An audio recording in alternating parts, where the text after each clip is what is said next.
Coming to you live from Johannesburg, this is Tonight with Jane Dutton. My name is Vuyo Mvoko.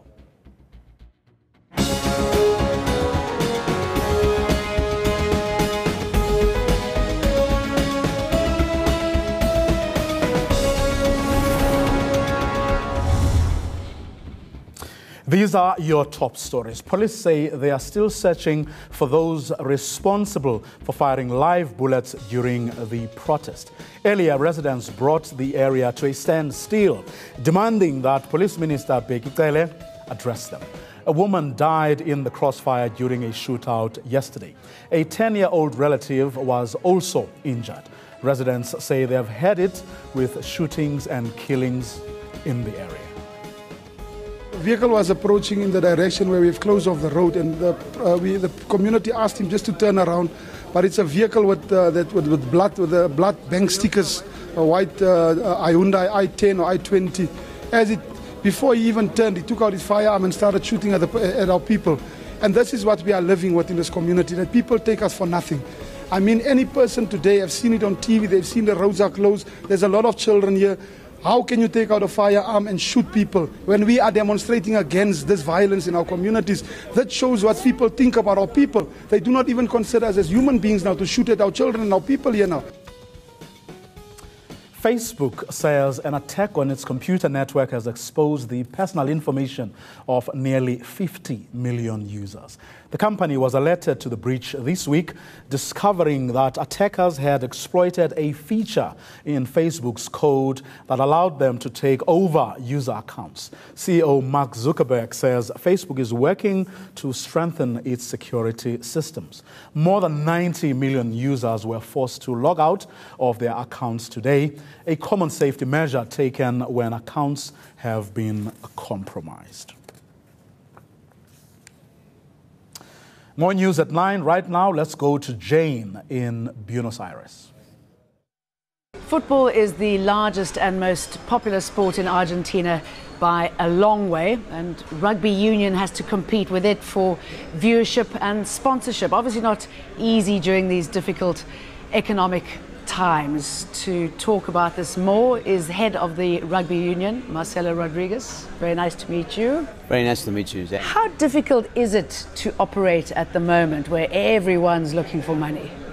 Well, it's not easy.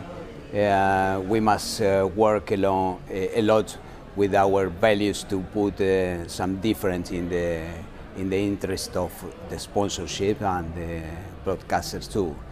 I think that rugby union is, for this moment for Argentina, is a very good option for sponsorship, because they can find in our work, in the game, a lot of values, and this is very important for our society at the moment. Is it a problem though when football is such a big sport? Does it take away your sponsorship, or is it a completely different arena, a different group of people that you're appealing to?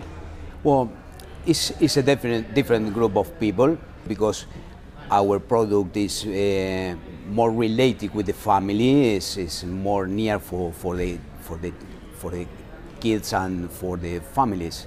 So is that a good target for us to compete with the sponsorships in the football? There are different products. I know, again, if I can compare with football, with some of the big names that you have, and the merchandise that is linked to football, is this something that rugby union can capitalize on?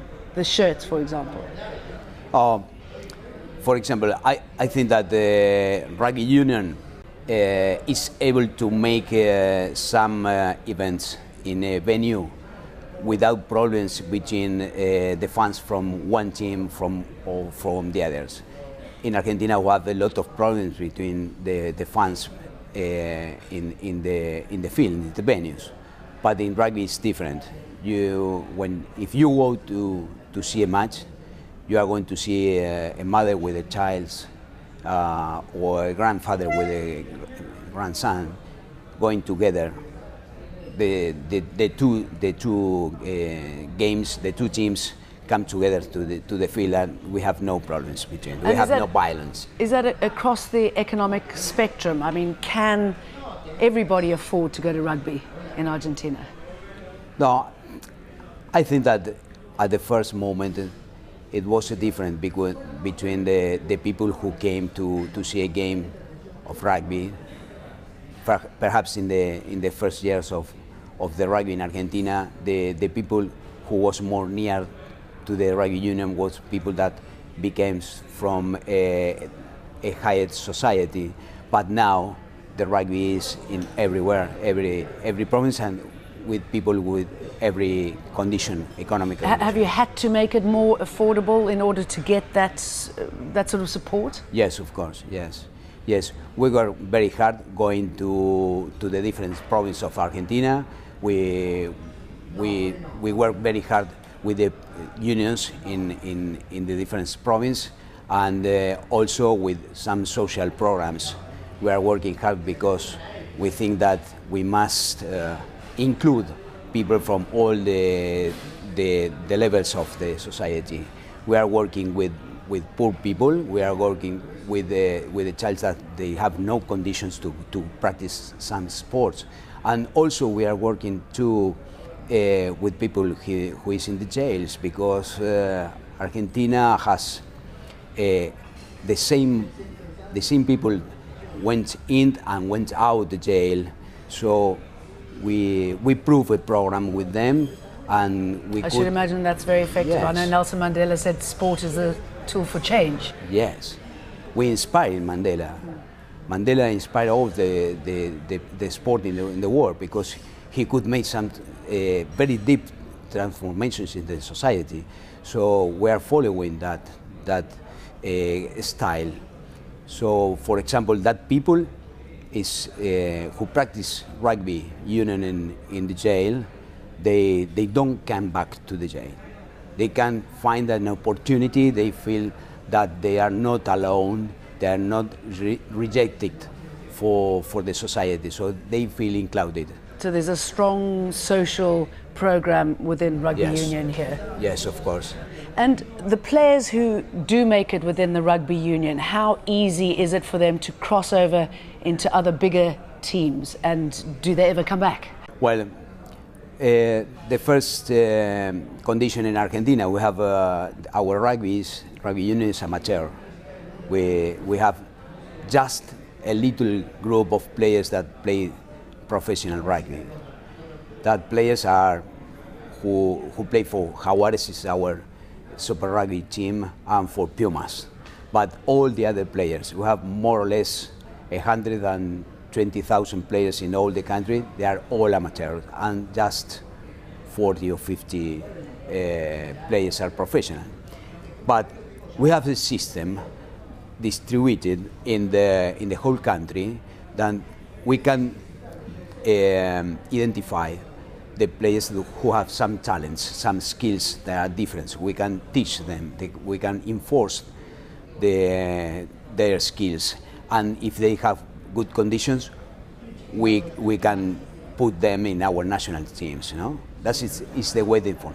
And also we have the same problems that have South Africa or New Zealand. A lot of players of Argentina went out to play to Europe. This is a great problem, no? It's a great issue for us. All right, you have been added to the SANZA, the Southern Hemisphere Rugby Organization, and other franchise tournaments. I mean, while this is obviously lucrative to the game, how difficult is it to fund the training, fund the travel, to fund the teams? Well, it's a challenge, because we live in some part of the world that's very far away from the places we play. You know? For example, just to play in South Africa, we need to travel for more than 20 hours. We are not so far away, but it's not a straight flight. No, it's not direct flight. So we must fly to Brazil, then to connect to Johannesburg, and then to another city. It's very difficult also because with the ocean we have a lot of hours of difference. So it's a hard impact in the health of our players. We need to play and to travel a lot around the world to have to play. So it's something, it's a challenge. But is it financially worth it? Are you able to strike the balance to make it work? if we talk about that, it's very important for us what we can arrange our deal with Sansar, because all the broadcasters put the money to make the game possible, no? So in that way, we are working together with Sansar, with South Africa, with New Zealand and Australia, working with our sponsors and with our broadcasters. No? What the aim is, the end game for rugby union here in Argentina, what your aspirations are. Do you have the Lionel Messis in your team? Well, first of all, we try to make it sustainable, no?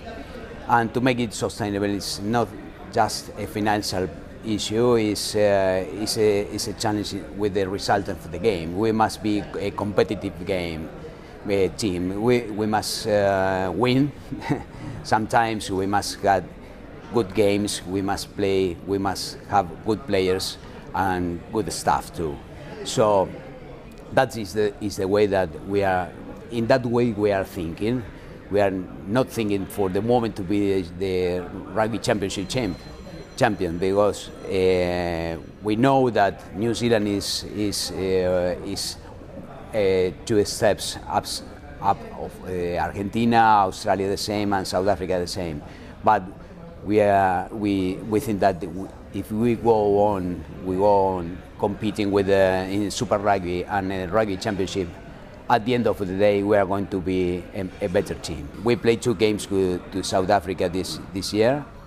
One game was for you. You win. You beat us in Durban, and in the other game we win. No, but in Mendoza, when we play in Mendoza, so we feel very happy. We have an excellent relationship between South Africa Rugby Union and Argentina Rugby Union. This relationship is from a long time. Let me ask about the political implications or aspirations within the sport. Is there any interference there? I mean, in South Africa, there's a quota system to make it more fair, more racially representative. Are there any sort of considerations like that in this country?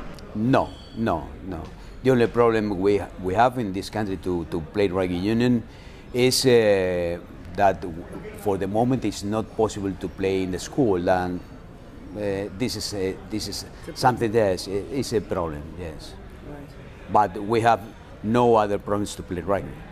Can the players survive on their current remunerations, and are you finding that the international exposure benefits contract negotiations with other teams? So our principal problem with our players is the salaries we can pay.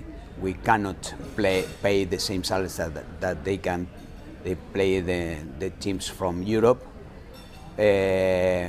So we are working hard about that, because we must retain our players, but at the moment when the European teams make offers to our players, we can't retain them, because the difference especially of with salaries. The collapsing peso as well, it doesn't help. So this is something that is not good for us. We are working hard to do. Is that the reason? Because we don't allow to play for our national selections the players that are playing for North Hemisphere teams. No? It's a restriction to protect our system. And that concludes our coverage from Buenos Aires, and it's back to you, Voyo, in Johannesburg. Still ahead, we'll look at how small businesses can benefit from President Cyril Ramaphosa's stimulus package.